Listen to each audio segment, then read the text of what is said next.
sachez que la mère de ces enfants-là, c'est une fille de ma ville de Pointe-Noire. Ben voilà, Une donc, femme, on va dire voilà, ça comme ça. voilà, donc vous avez toute l'information.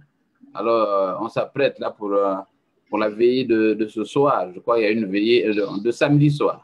Je crois que Martial, tu pourras faire le déplacement, je crois, non?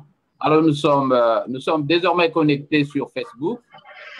Invité de ce journal de la communauté, ça n'arrive pas au milieu de la semaine, mais pour une fois, nous allons donc faire ce journal aujourd'hui pour des raisons d'actualité très chargées. Nous avons pour invité de ce journal M. Patrick Mouzéo. Patrick Mouzéo, secrétaire général du MCCD France, mais qui est aussi l'animateur de la dynamique MCCD Nouveau Congo. Alors, bonjour M. Mouketo. Mouzéo, j'allais dire. Bonjour, c'est Mouzéo. Voilà, Monsieur Patrick Mouzéo, je répète. Alors, vous voyez dans le coin Monsieur Martial Boulingui dans une tenue plus ou moins particulière, très occupé dans un milieu ambiant. Voilà pour ce journal de la communauté. Salut à toi, Martial Boulingui. Salut, Jean Lewis. Salut, mon frère Mouketo, c'est cela. Mouzéo.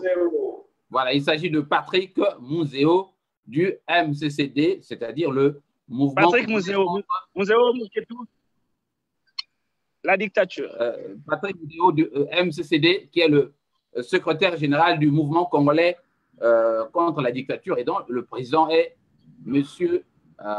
Bruno Mouélé de la Hollande. C'est ça. Ben alors, je constate que vous avez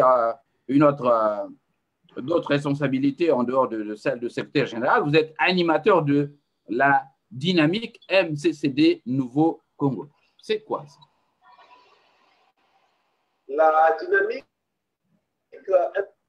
MCCD Nouveau Congo, ben, c'est un mouvement d'associations politiques qui crée des passerelles pour favoriser le dialogue entre associations et toujours pour mener ce combat. Donc, la dynamique MCCD Nouveau Congo est aujourd'hui constituée un regroupement d'associations politiques et une bonne partie de la société civile. Donc, la dynamique est là, toujours de continuer le combat, de travailler avec les autres, de s'ouvrir, de fédérer cette diaspora-là vers l'objectif qui est la lutte contre la dictature. Un mot sur votre parti, notamment son implantation dans l'espace français. Notre parti, le MCCD, est implanté en France. Donc, en France, nous avons des sections. Donc, à Lyon, c'est là où se trouve le coordonnateur MCCD France, qui est Bertin Makile. Et moi, je suis le secrétaire général.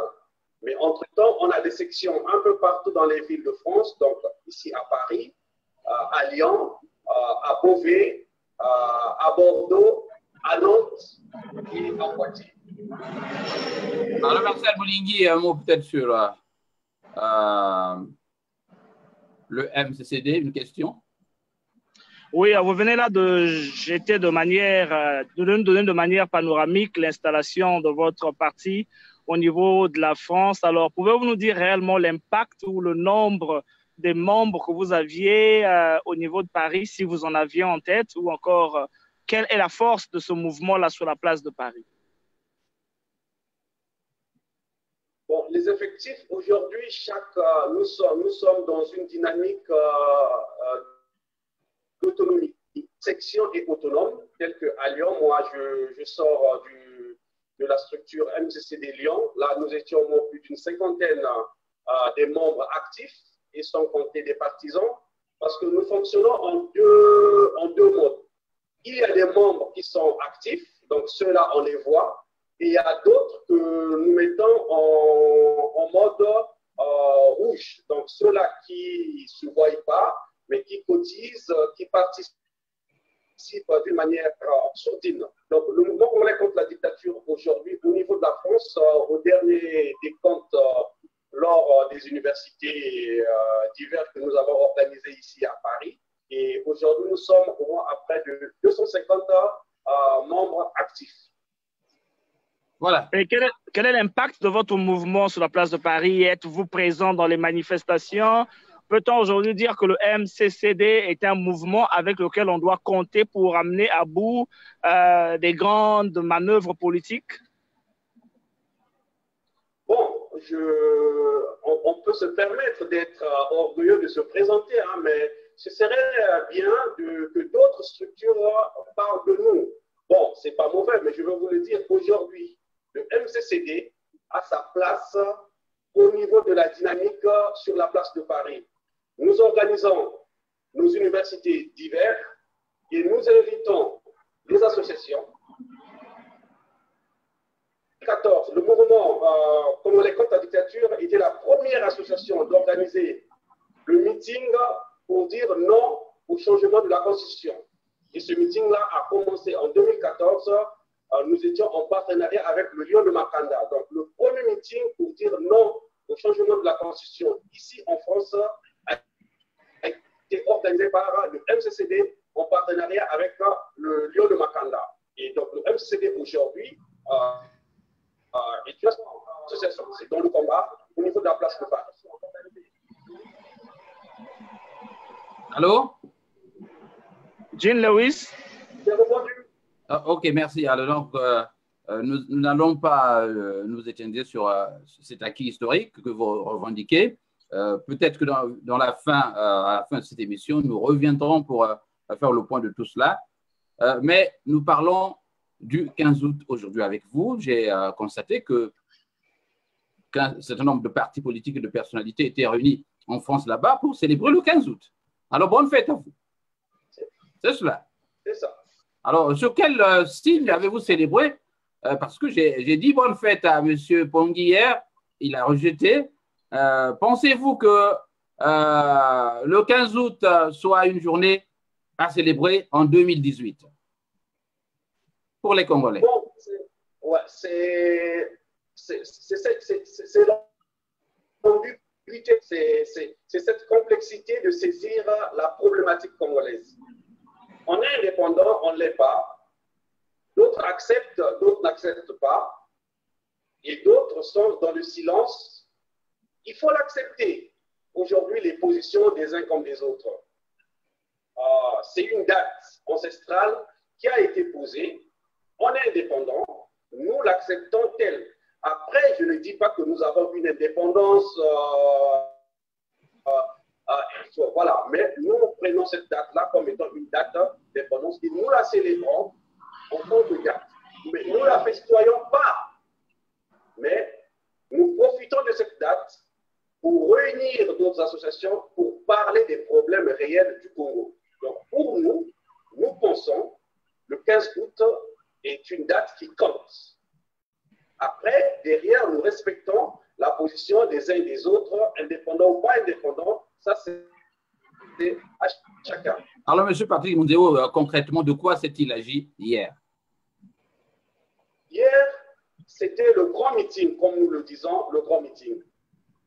Le but du grand meeting, c'est redynamiser le combat.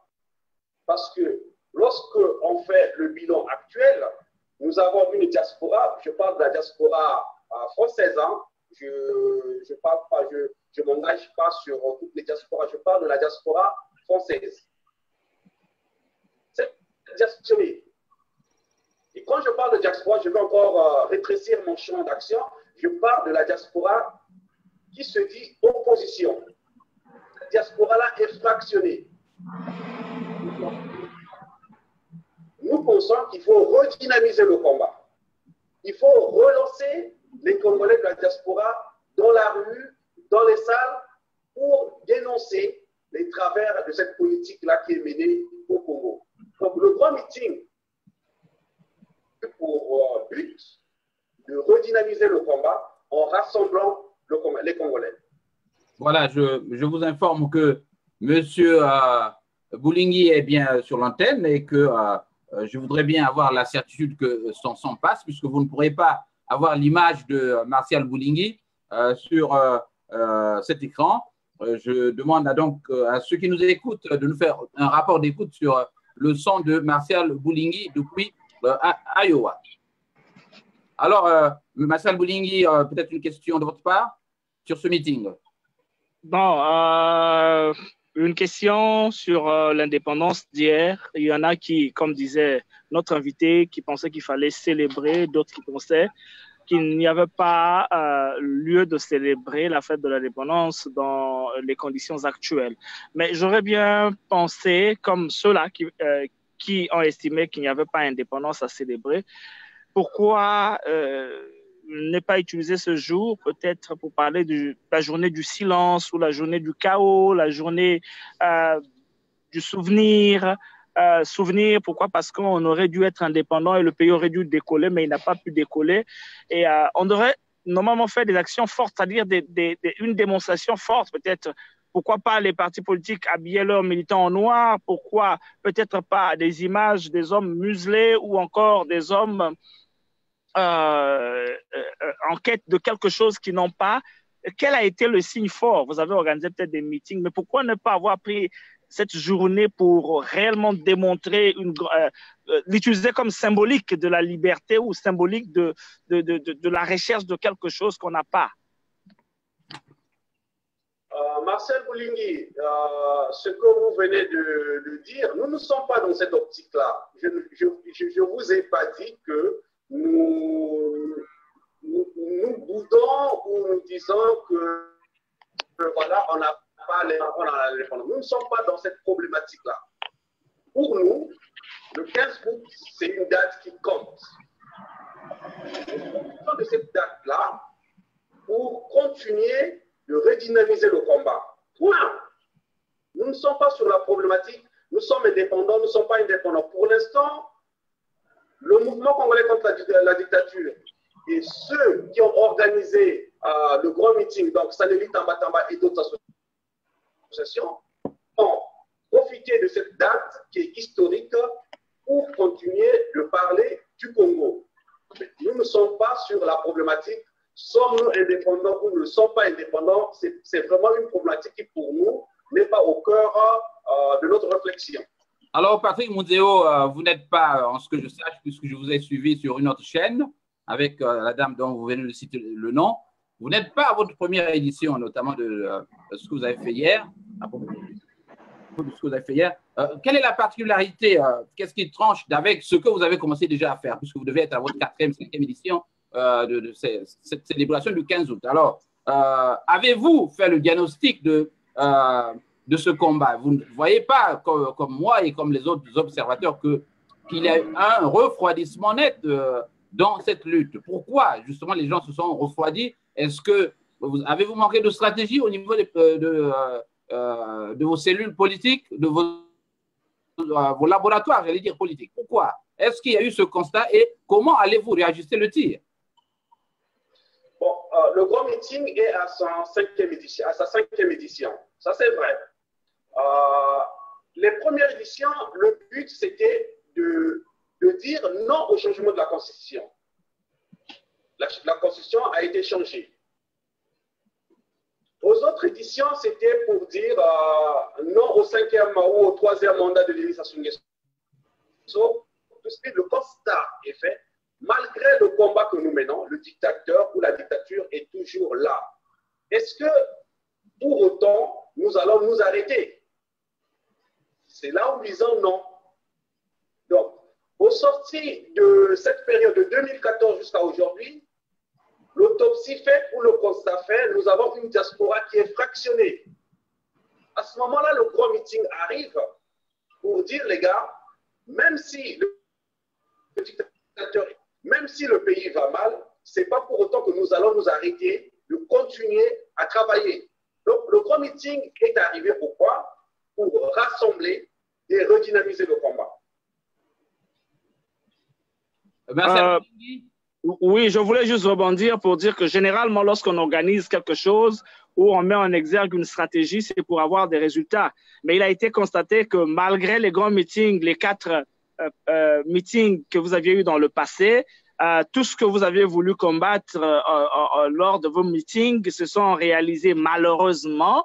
et que vous n'aviez donc pas atteint l'objectif, parce que l'objectif, c'est quoi? C'est peut-être de faire échec à toutes les manœuvres qui avaient été mises en place. Mais vous n'avez pas pu faire échec. Pourquoi continuer dans une telle stratégie si les résultats que vous recherchez ne sont pas atteints?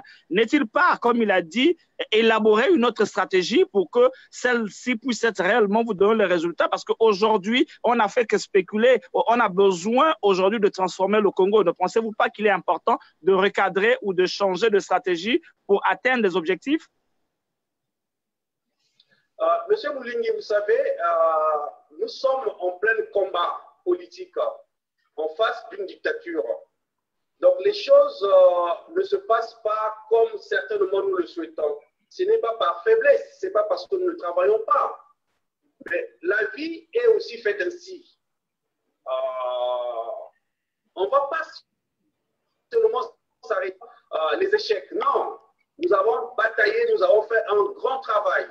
La diaspora congolaise, moi je parle de la diaspora congolaise de Paris, de la place de Paris, nous avons fait un travail monstre qui est très positif.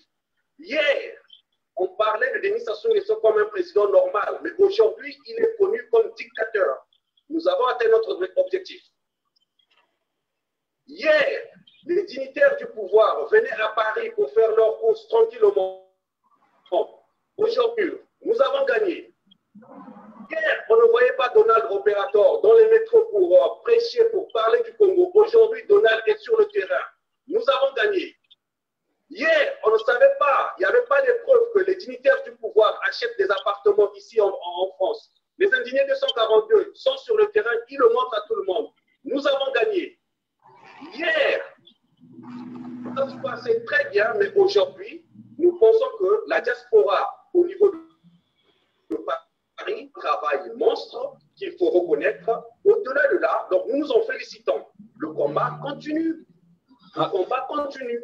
Alors, Patrick Mouzéo, je rappelle à tous ceux qui nous écoutent sur Facebook que nous avons pour invité Patrick Mouzéo, qui est le secrétaire général du mouvement congolais contre la dictature en France et animateur de la dynamique MCCD Nouveau Congo. Alors, Patrick, notre rédaction n'a rien contre vous et que vous devez simplement déblayer le terrain, nous éclaircir sur certaines zones d'ombre, j'allais dire, qui pèsent sur l'opposition générale là-bas en France. Alors, Patrick, la question de Moulingi pose précisément le problème de la stratégie globale que vous devriez avoir. Est-ce que l'opposition comme telle a un livre de chevet, donc une stratégie d'ensemble, et qui permette à cette opposition d'anticiper sur les événements? Parce que l'impression que nous avons ici, c'est que vous fonctionnez comme au gré des caprices du gouvernement. C'est ce que Moulingi faisait remarquer à Milika l'autre jour. Chaque fois qu'il y a ceci, vous ne faites que réagir à cela. Pourquoi vous n'anticipez pas pour justement freiner ces caprices du gouvernement? Est-ce que hier, avez-vous hier listé des points précis? Parce que nous faisons une information de proximité. Nous voudrions savoir si vous avez concrètement listé des stratégies, vous n'avez pas besoin de les déballer ici, qui vous permettent désormais de prendre le gouvernement aux actes et aux mots. Une feuille de route, monsieur Mouzéo, feuille de route de l'opposition. Je n'ai rien contre vous, les journalistes. Le problème, c'est que vous traitez la question du Congo à la normale. C'est comme si le Congo était un pays normal où il y a une démocratie accomplie. Donc, les choses devraient se faire normalement. Mais nous qui sommes sur le terrain politique, nous savons que nous sommes dans une situation anormale. Donc, aussitôt, nous nous adaptons par rapport à ce qu'on nous impose. Donc, ça, vous devez comprendre que la diaspora, elle est fractionnée, mais d'abord, elle est multiple et diverse. Cette diaspora-là, ça peut être une faiblesse, mais c'est aussi une force. Donc, parler de stratégie, mais chaque structure qui compose cette diaspora-là a une stratégie. Alors, en réalité, le vrai problème, c'est que les gens cherchent le vrai problème, il est là. Les gens ne veulent plus voir Sassou. On veut qu'il y ait que Sassou parte. Mais Sassou ne partira pas comme ça s'il n'y a pas un travail préalable. C'est ce travail-là que nous sommes en train de faire. C'est ce travail-là que nous sommes en train de faire. Mais ça passe par rassembler, ça passe par communiquer, ça passe par éduquer, ça passe par prévenir. Alors, je vais utiliser vos propres mots. Monsieur Jean-Louis, allez. Jean-Louis, je voulais juste rebondir un tout petit peu pour dire, nous sommes tous conscients que le Congo est un pays atypique et face donc à ce caractère assez particulier du Congo, les hommes politiques devaient aussi avoir des statuts, c'est-à-dire des stratégies qui devaient normalement s'adapter à la réalité. Nous connaissons tous que notre pays, c'est un pays atypique. Alors, les hommes des opposants devaient aussi normalement avoir des stratégies qui sied, qui s'adaptent, qui cadrent, qui cernent réellement la réalité du Congo. Donc, c'est pour dire que vous, en tant que politique, ne devez plus être étonné, vous ne devez plus réagir, mais vous devez plutôt agir et pousser parfois le pouvoir à réagir face à ce que vous posez mais on a comme l'impression que l'agenda est toujours défini par le pouvoir et que nos opposants suivent comme des moutons de Panurge. Ils sont incapables d'avoir une vision d'ensemble qui puisse imposer. C'est ce qui fait qu'aujourd'hui le pouvoir continue de s'enraciner. Parce que vous, si vous aviez une vision qui contraint le pouvoir à réagir, on parlerait réellement de changement dans le pays. Mais malheureusement, l'opposition que vous êtes, vous n'êtes pas aussi une opposition atypique, puisque vous n'arrivez pas à trouver des solutions ou des, comment dirais-je, une offensive ou une façon de faire qui va pousser le gouvernement à réagir. Mais ils agissent et vous réagissez. Monsieur Moulingi, je comprends tout à fait votre interpellation. En fait, vous faites monter ce que vous entendez au cœur de la population. C'est cette impatience-là qui monte. Ce que vous dites, mais le problème, c'est quoi? Nous sommes en face d'une dictature qui est armée, qui a pris tout en otage. Mon frère, l'ANC a été en face de l'apartheid qui était aussi armé. L'ANC, le parti de Nelson Mandela, lorsqu'ils étaient en train de se battre pour la liberté, avait en face d'eux un gouvernement, une dictature, comme nous l'avions jamais connu avec tout ce qu'il y a eu d'inhumain, mais ils ont adapté des stratégies pour faire face à la réalité qui était la leur en face d'eux. Pourquoi ne pas aussi adapter une stratégie qui puisse prendre en exergue toute la question dans son ensemble?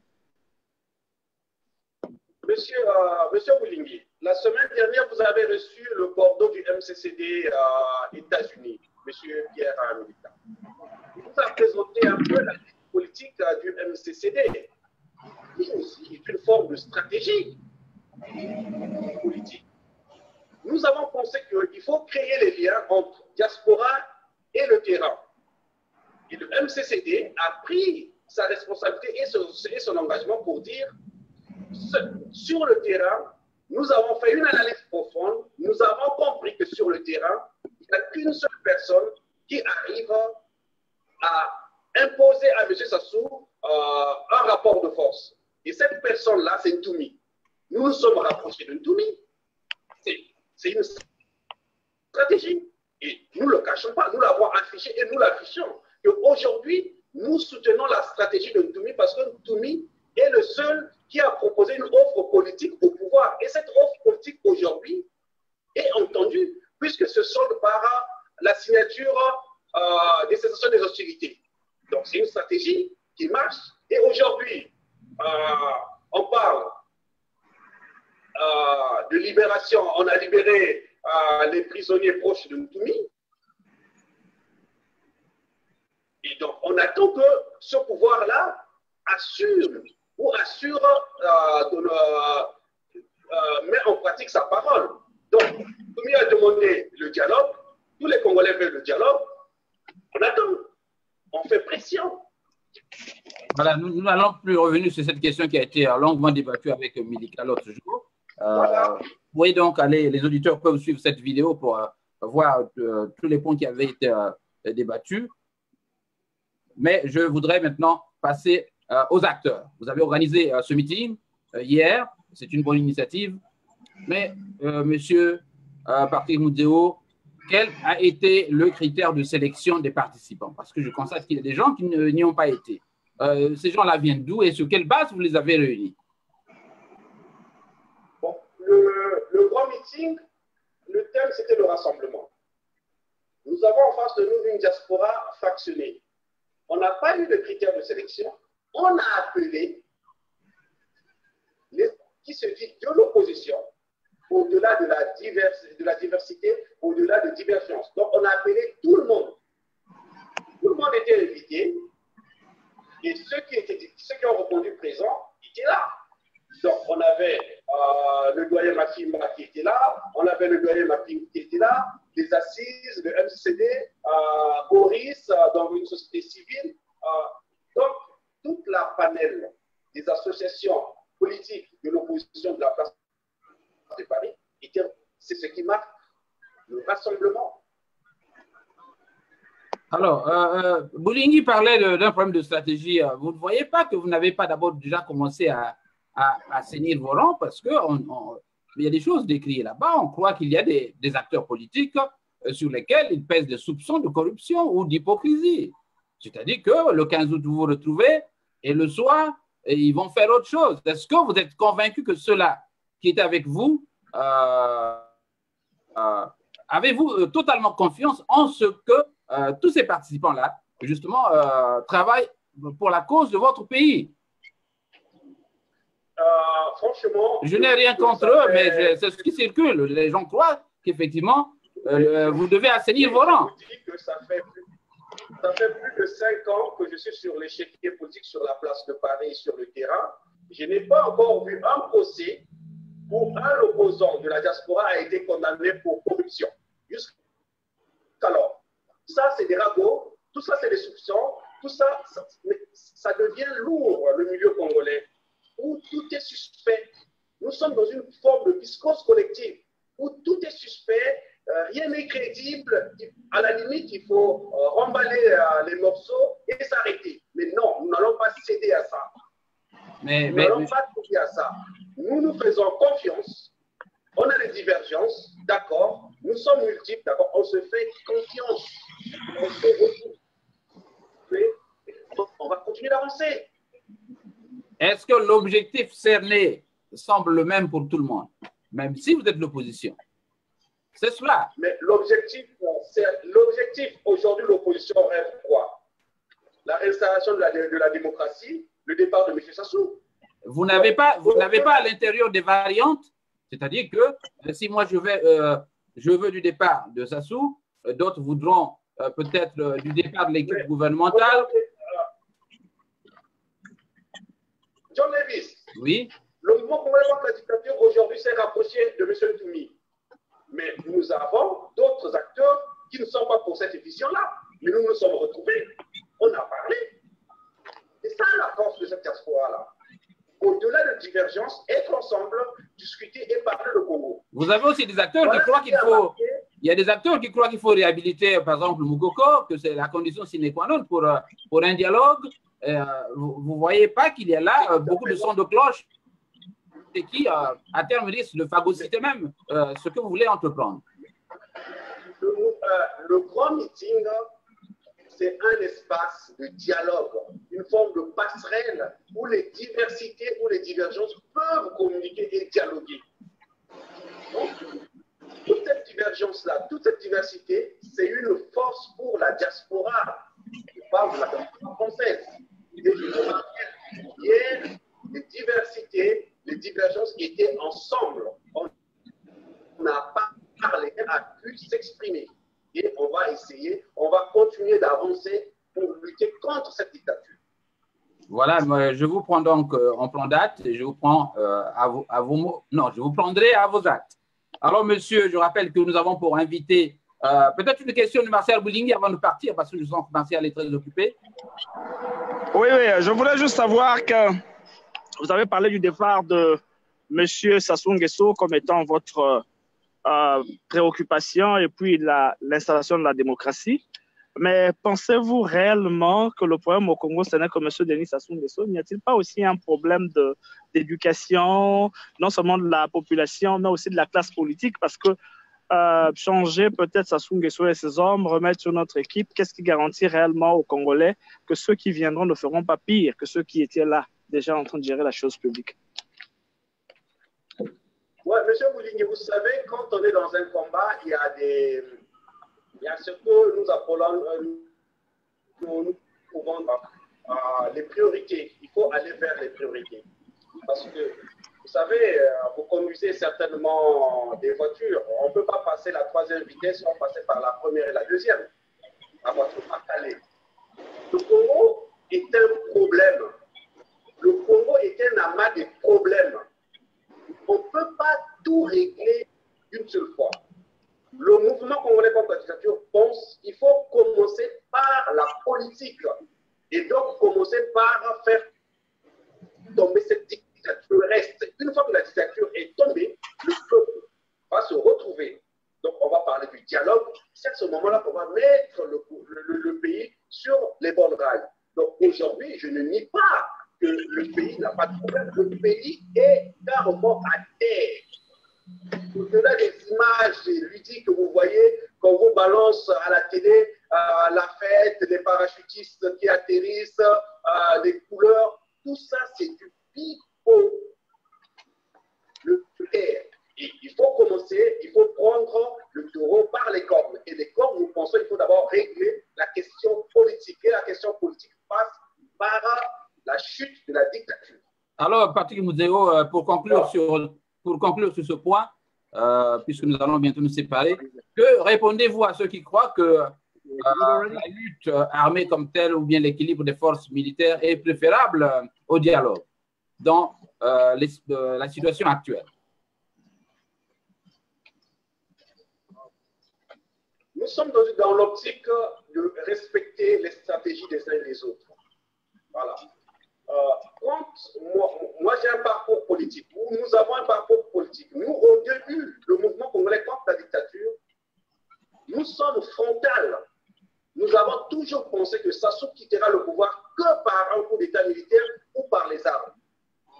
Bon, aujourd'hui, en discutant avec les autres, on mûrit. Aujourd'hui, regardez, nous partons sur l'option du dialogue. Il y a trop de pleurs, il y a trop de sang, il y a trop de malheur.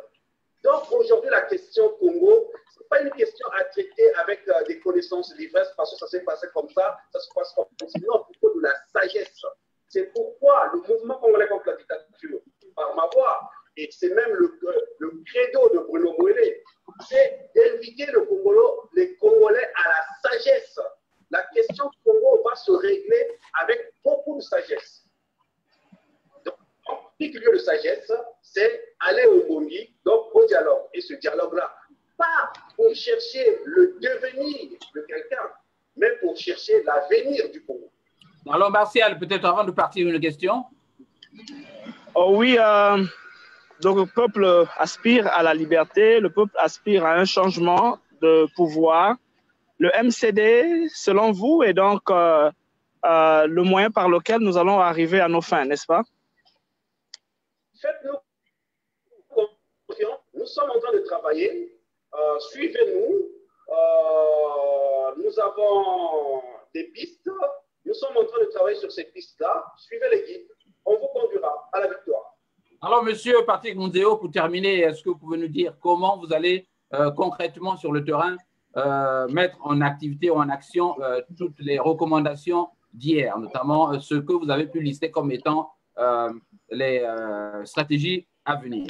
Est-ce que vous avez prévu des réunions, des meetings, des contacts? Est-ce qu'il y a eu là une plateforme qui va essayer de tout arranger pour que tout soit exécuté de façon tout à fait normale et efficiente, j'allais dire?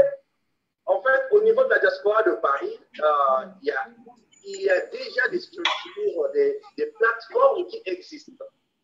Donc hier, on a pu faire la lumière sur ce qui existe et travailler pour créer des passerelles de dialogue. Et comment elle doit aussi créer un grand pont avec le pays. Je parle sur l'angle politique. Donc, nous pensons qu'aujourd'hui, la diaspora congolaise de Paris, elle est ce qu'elle est, mais elle est très consciente des enjeux. Et elle est responsable et prête à aller au fond, comme toujours. Voilà, je crois que nous avons fait le tour de quelques de ces questions. Est-ce que vous pouvez, pour conclure, je vous donne l'opportunité de faire la promotion même de votre parti sur la radio de la communauté. pouvez-vous revenir sur des points que vous estimez essentiels et des points omis ou oubliés? C'est à vous. Le mouvement congolais contre la dictature, nous aspirons au bien-être des Congolais, sans différence aucune. Nord, Sud, le bien-être des Congolais. Et ce bien-être-là doit passer par l'éducation et tout ce qui va avec. Donc, aujourd'hui, le MCCD est soucieux des libertés. Donc, nous travaillons en respectant la liberté des uns des autres. Donc, c'est pourquoi nous sommes ouverts à tout le monde. Donc, le grand meeting dont nous participons avec Sayeli, c'est pour aussi montrer cette bonne foi, cette volonté d'avancer avec les autres, créer une forme de symbiose, parce que c'est dans l'unité que nous allons arriver à vaincre le dictateur. Patrick, une question de curiosité avant de partir. Est-ce qu'il vous arrive, au niveau de votre parti ou de l'opposition, de faire des clins d'œil aux gens, par exemple, du PCT ou du pouvoir? Parce que là-bas aussi, vous sentez que ça bouge un peu, qu'il y a des gens qui veulent du changement. Est-ce qu'il vous arrive de faire ça? Nous, on s'inscrit dans la radicalité. Ça, on l'assume. On ne va pas rentrer dans la compromission. Voilà. Si au PCT, il y a des personnes qui bougent, qui veulent le changement, ça les appartient. C'est leur problème à eux. Nous avons un regard sur ce que nous appelons nous l'opposition. Je ne vois pas ici en France, en cas de crise, quelqu'un de la gauche va manger avec quelqu'un de la droite. Donc, ça, nous ne voulons pas et nous ne sommes pas là. Les clins d'œil, nous en faisons avec ceux que nous pensons qui sont de l'opposition. Mais nous, notre regard sur le PCT reste pour nous notre adversaire politique. Quand je parle du PCT, je vois tout ce qui est parti de mouvance présidentielle ou des tralala comme ça, excusez-moi le terme, ce n'est pas péjoratif, mais bon, voilà. Donc nous disons, nous sommes droits dans nos bottes, nous voulons travailler avec ceux qui veulent le changement. Et nous, on n'a pas à faire des clins d'œil avec ceux du PCT, on n'en a pas besoin. Voilà, merci donc à toi. Bon, je te tutoie, hein, de la communauté de la diaspora. Voilà, merci. C'était donc Patrick Munzeo du MCCD, voilà, sur la radio de la communauté. Bonne journée à toi, Patrick. Merci et bonne chance à vous. Beaucoup de félicitations sur votre travail. Et je profite de cet instant pour rendre hommage à notre doyen que nous appelons affectueusement Yamwanda, qui vient de nous quitter, qui était notre caution de sagesse, qui vient de nous quitter hier. Donc nous le rendons hommage et nous lui disons que nous allons continuer son combat. Voilà, donc je rappelle que vous avez perdu un membre influent de votre parti là-bas en Hollande, hein? C'est ça? En Hollande, c'est ça. Voilà. Voilà, c'était donc Patrick Munzeo du MCCD qui était sur la radio de la communauté. Merci de votre disponibilité. Je vous retrouve dans les